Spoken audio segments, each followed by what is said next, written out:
I have many, many plants: turmeric, galangal, cardamom, and gingers.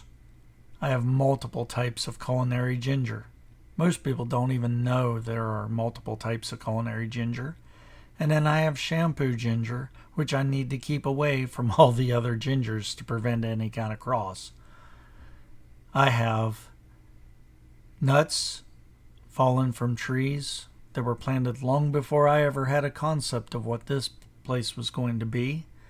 Acorns that drop and almost guaranteed to always make a tree, and camphors that will not stop producing little trees.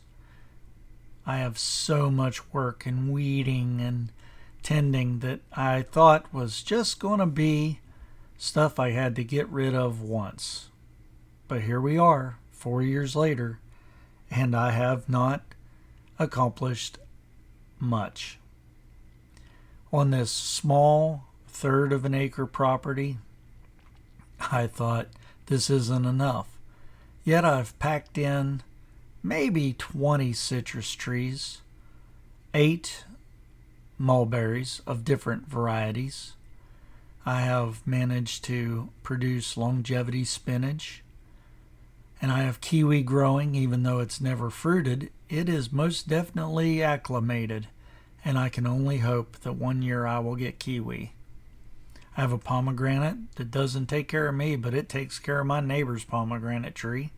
Maybe one day it will produce the other sexes of flowers, and I'll be able to have some beautiful pomegranates as well. I have mushrooms and fungus. Some are not beneficial, and others, like chanterelle, are very beneficial.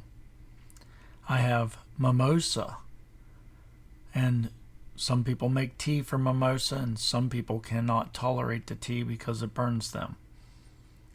I have Dioscorea bulbifera, and I'm still not sure if that's a good thing or not, but it makes a lot of compost tea, so I'm not going to complain. I have maypop, and then I have a mayhaw tree. And there are also some cannas. I have yellow cannas. I have red musa, gigantic cannas. And then I have Indicta cana, which is the Indian shot. And everything is just growing lovely. I've had some surprises along the way. Somebody else gardened here before I was ever here.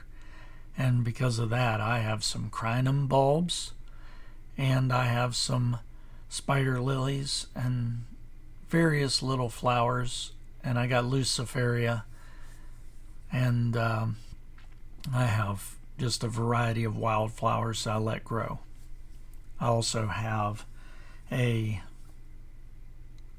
Yaupon holly, which is the only North American caffeine producing plant, and then I have a tea plant that I brought in.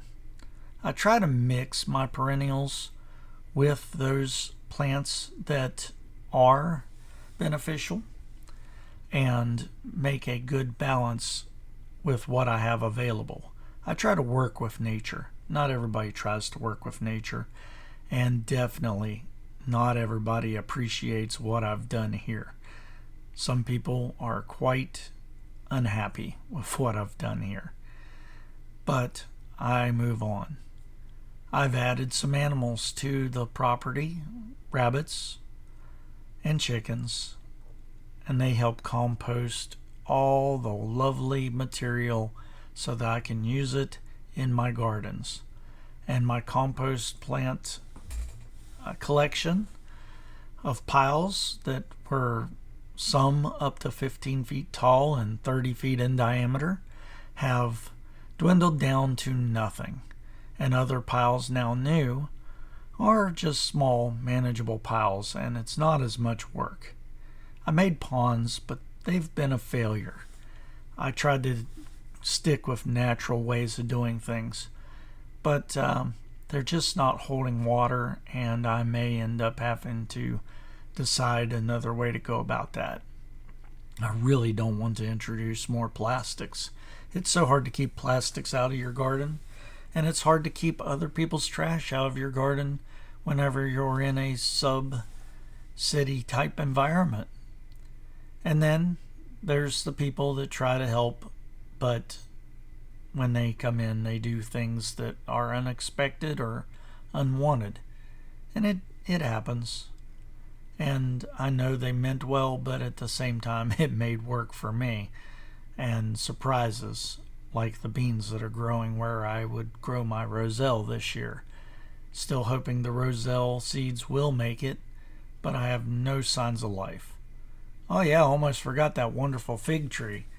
It hasn't produced. It's on its third year, and I took a cutting from it this year, and the cutting is not liking its new environment, but I'm trying to get it to get with the sunshine and make a nice fruiting tree, because I believe the lack of sunshine may have added to the woes of no fruit from the fig.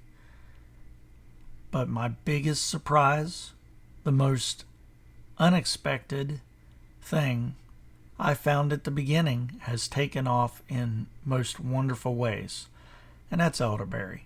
I have elderberry that's huge. It is probably 20 feet tall.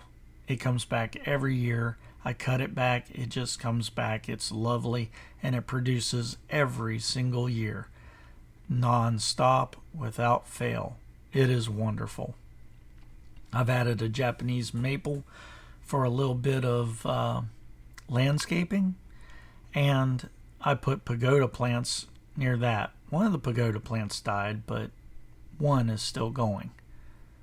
And so while you listen to the journey and hear some of the things I've done, I'll just throw in some random pictures in no specific order, because it's about the journey and the surprises. And man, many of you's gonna think I made a really, really ugly garden. And that's okay, because I'm using the Akira Miyawaki method as best as possible to produce plants that can survive in less than ideal conditions and possibly even thrive. Because again, my original plan was a perennial garden, then maybe I would not have to tend so much and would produce copious amounts of food. And this is just a little bit of the journey. Now, if you'd like, we could talk sunchokes. I'm turning my front yard into a sunchoke garden. It's going to take a little bit of time. Not all the sunchokes took this year, and some of the areas are a little less sunny and are going to take a little bit of persuasion. But the idea is to make beautiful flowers so people will understand what I'm doing in the front yard and how this may be good for the neighborhood.